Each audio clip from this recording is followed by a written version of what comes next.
அனைவருக்கும் வணக்கம். நீங்கள் இணைந்திருப்பது உங்கள் முதல் தர செய்தி வழங்குனர் லங்காஃபோ ஊடகமூடா. விரிவான செய்திகளுக்கு செல்லும் முன்னர் முதலில் தலைப்புச் செய்திகள். எதிர்க்கட்சிகள் நாட்டிற்கு சாபக்கேடு, மக்கள் விடுதலை முன்னணி தெரிவிப்பு. ஐக்கிய தேசிய கட்சியுடன் மாத்திரமே கூட்டணி, SM மெரிக்கார் MP தெரிவிப்பு. அதிக வெப்பநிலை குறித்து வளிமண்டலவியல் திணைக்களம் எச்சரிக்கை. 24 மணித்தியாலத்துக்குள் ஹோர்முஸ் நீரிணையை கடந்த 15 கப்பல்கள். வடகொரியாவிலிருந்து ஈரானுக்கு ஆயுத உதவி, கசிந்த உளவு தகவல். ஈரானின் குடியிருப்பு கட்டடம் மீது வான்வெளி தாக்குதல், 13 பேர் மரணம். தெற்கு இஸ்ரேல் மீது ஈரான் வான்வெளி தாக்குதல்.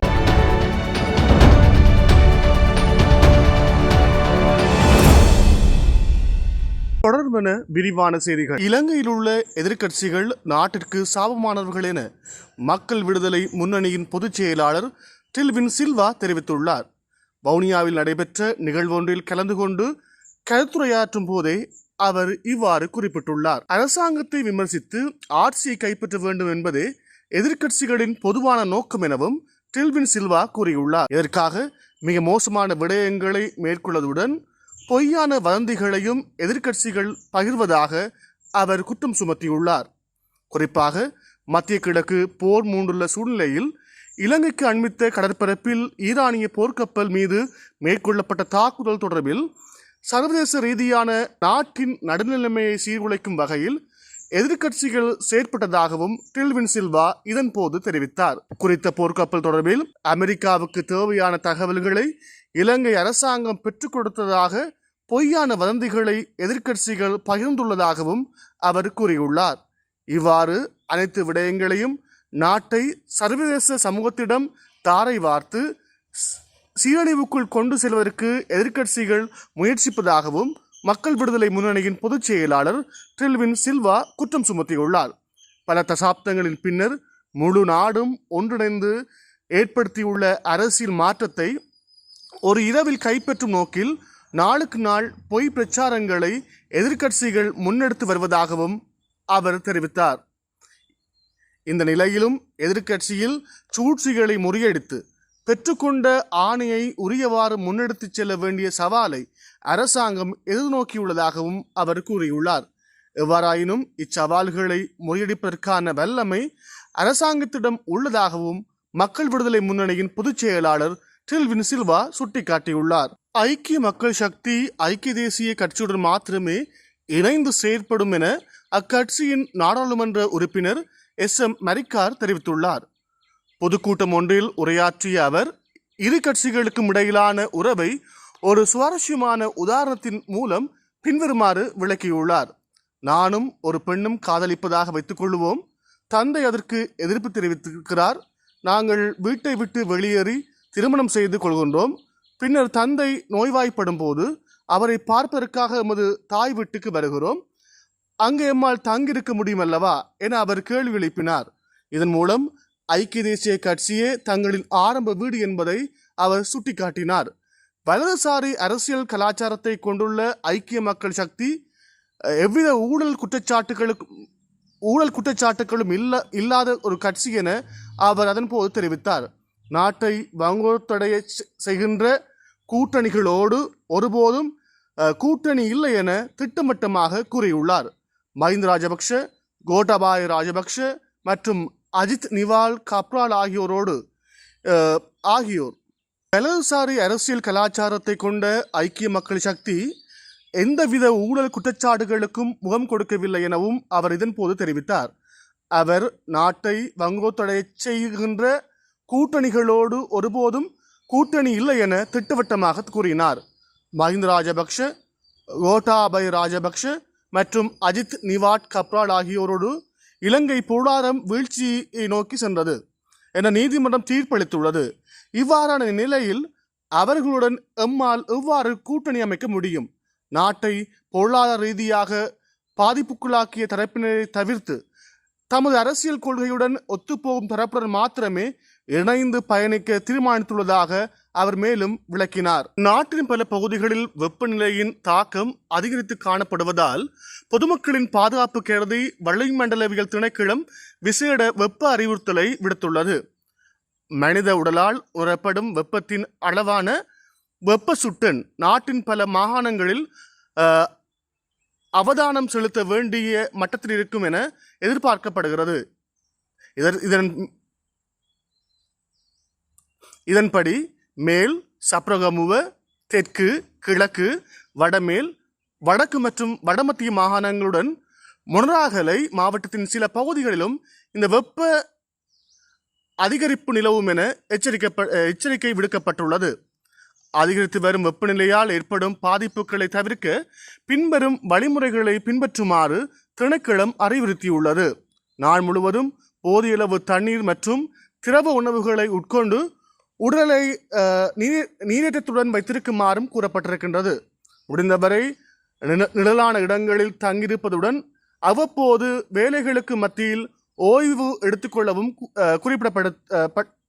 முடிந்தவரை நிழலான இடங்களில் தங்கியிருப்பதுடன் அவ்வப்போது வேலைகளுக்கு மத்தியில் ஓய்வெடுக்குமாறும் கூறப்பட்டுள்ளது. இலகுவான வெள்ளை அல்லது வெளிர் நிறத்திலான ஆடைகளை அணியவும், கடுமையான வெயிலில் நிலவும் நேரங்களில் கடினமான வெளிப்புற வேலைகள் மற்றும் உடற்பயிற்சிகளை குறைத்துக் கொள்ளவும், முதியவர்கள் மற்றும் சிறுவர்கள் தொடர்பில் மேல்திக கவனம் செலுத்துவதுடன் அவர்களின் ஆரோக்கியத்தை உறுதிப்படுத்தவும் என்றும் குறிப்பிடப்பட்டுள்ளது. தொடர்ச்சியாக நிலவும் இந்த வானிலை மாற்றங்கள் தொடர்ச்சியாக நிலவும் இவ்வானிலை மாற்றங்கள் குறித்து பொதுமக்கள் அவதானமாக இருக்குமாறும் வளிமண்டலவியல் திணைக்களம் கேட்டுள்ளன. நாட்டின் பல பகுதிகளில் வெப்பநிலையின் தாக்கம் அதிகரித்து காணப்படுவதால் பொதுமக்களின் பாதுகாப்பு கருதி வளிமண்டலவியல் திணைக்களம் விசேட வெப்ப அறிவுறுத்தலை விடுத்துள்ளது. மனித உடலால் உணரப்படும் வெப்பத்தின் அளவான வெப்பச்சுட்டன் நாட்டின் பல மாகாணங்களில் அவதானம் செலுத்த வேண்டிய மட்டத்தில் இருக்கும் என எதிர்பார்க்கப்படுகிறது. இதன்படி மேல் சப்ரகமுவ, தெற்கு, கிழக்கு, வடமேல், வடக்கு மற்றும் வடமத்திய மாகாணங்களுடன் மொனராகலை மாவட்டத்தின் சில பகுதிகளிலும் இந்த வெப்பம் அதிகரித்து காணப்படும் என வளிமண்டலவியல் திணைக்களம் எதிர்கூறியுள்ளது. அதிகரித்து வரும் வெப்பநிலையால் ஏற்படும் பாதிப்புகளை தவிர்க்க பின்வரும் வழிமுறைகளை பின்பற்றுமாறு திணைக்களம் அறிவுறுத்தியுள்ளது. நாள் முழுவதும் போதிய அளவு தண்ணீர் மற்றும் திரவ உணவுகளை உட்கொள்ளுமாறு கேட்கப்படுகிறீர்கள். அத்தோடு முடிந்தவரை நிழலான இடங்களில் தங்கியிருப்பதுடன் அவ்வப்போது வேலைகளுக்கு மத்தியில் ஓய்வெடுத்துக் கொள்ளவும் அறிவுறுத்தப்படுகின்றார்கள். இலகுவான வெள்ளை அல்லது வெளிர் நிறத்திலான ஆடைகளை அணியவும் மக்களுக்கு ஆலோசனை வழங்கப்பட்டுள்ளது. கடுமையான வெயில் நிலவும் நேரங்களில் கடினமான வெளிப்புற வேலைகள் மற்றும் உடற்பயிற்சியில் ஈடுபட வேண்டாம் எனவும் அறிவுறுத்தப்பட்டுள்ளது. முதியவர்கள் மற்றும் சிறுவர்கள் தொடர்பில் மேலதிக கவனம் செலுத்துமாறும் கோரப்பட்டுள்ளது. தொடர்ச்சியாக நிலவும் இந்த வானிலை மாற்றங்கள் குறித்து பொதுமக்கள் அவதானமாக இருக்குமாறு கேட்டுக்கொள்ளப்படுகிறீர்கள். கடந்த 24 மணித்தியாலயங்களில் 15 கப்பல்கள் ஈரானின் அனுமதியுடன் ஹோர்முஸ் நீரிணையை கடந்ததாக ஈரானிய புரட்சிகர காவல்படை தெரிவித்துள்ளது. இருப்பினும் தற்போது கப்பல் போக்குவரத்து விகிதமானது போர் தொடங்குவதற்கு முன்னிருந்த காலத்தை விட 90% குறைவாகவே உள்ளதாக சுட்டிக்காட்டப்பட்டுள்ளது. சர்வதேச ரீதியாக முக்கியத்துவம் வாய்ந்த இந்த கப்பல்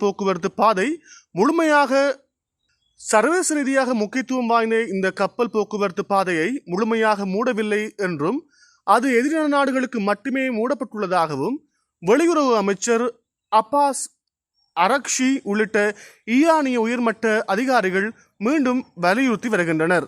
உதாரணமாக ஈரான் விதித்துள்ள எந்த ஒரு கட்டுப்பாடுகளிலிருந்தும் அண்டை நாடான ஈராக்கிற்கு விலக்களிக்கப்பட்டுள்ளதாக ஈரானின் காதம் அல் அன்பியா மத்திய தலைமையகத்தின் செய்தி தொடர்பாளர் நேற்று உத்தியோகமாக அறிவித்துள்ளார். இதற்கிடையில் இந்த நீரிணையை பயன்படுத்தும் கப்பல்களுக்கு சுங்க கட்டணம் விதிக்கும் சாத்தியக்கூறுகள் குறித்து ஈரானிய அதிகாரிகளும் நாடாளுமன்ற உறுப்பினர்களும் தீவிரமாக ஆலோசித்து வருவதாகவும் குறிப்பிடப்பட்டுள்ளது.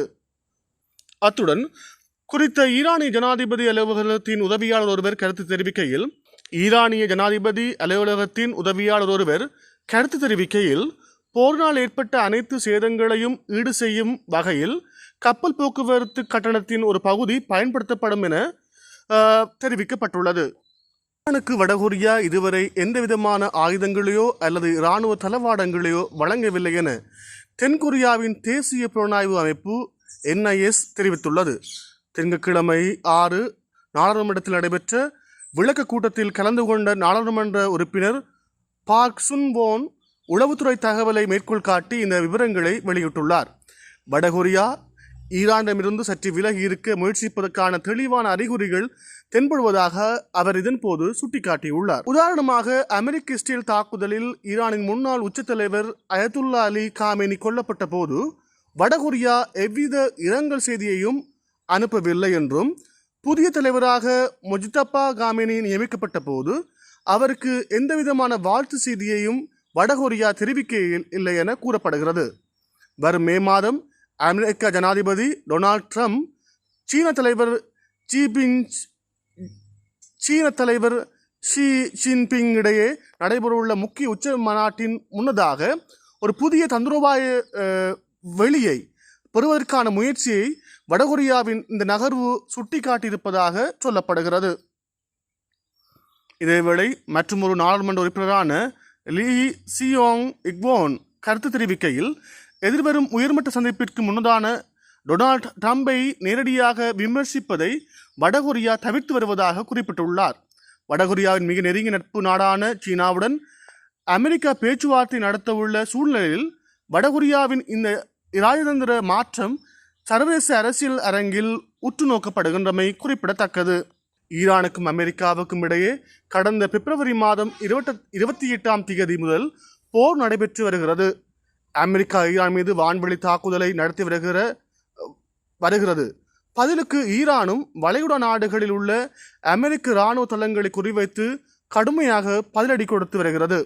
தெற்கு இஸ்ரேலை இலக்கு வைத்து ஈரானின் நடத்திய ஏவுகணை தாக்குதல்களை இஸ்ரேலிய பாதுகாப்பு படையினர் வெற்றிகரமாக இடைமறித்து அளித்துள்ளதாக இஸ்ரேலிய ஊடகங்கள் தெரிவித்துள்ளன. இன்று காலை தெற்கு இஸ்ரேலின் பிரெஷ்பா உள்ளிட்ட பல பகுதிகளில் அபாய எச்சரிக்கை ஒலி எழுப்பப்பட்டன. இதனால் அப்பகுதி மக்களிடையே பெரும் பரபரப்பு ஏற்பட்டது.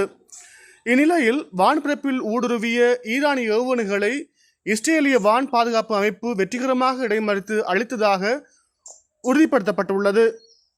இந்த தாக்குதலில் எவ்வித உயிர் சேதங்களோ அல்லது காயங்களோ ஏற்படவில்லை என அல் ஜசீரா செய்தி வெளியிட்டுள்ளது. இதுபோன்ற மேலும் பல முக்கிய சுவாரஸ்யமான செய்திகளை அறிந்து கொள்ள லங்காஃபோ யூடியூப் சேனலை சப்ஸ்கிரைப் பண்ணுங்கள். எமது செய்திகள் உடனடியாக கிடைக்க பெல் பட்டனை அழுத்துங்கள். அத்தோடு எமது செய்திகளை மற்றவர்களும் பார்வையிட ஷேர் செய்யுங்கள். நன்றி.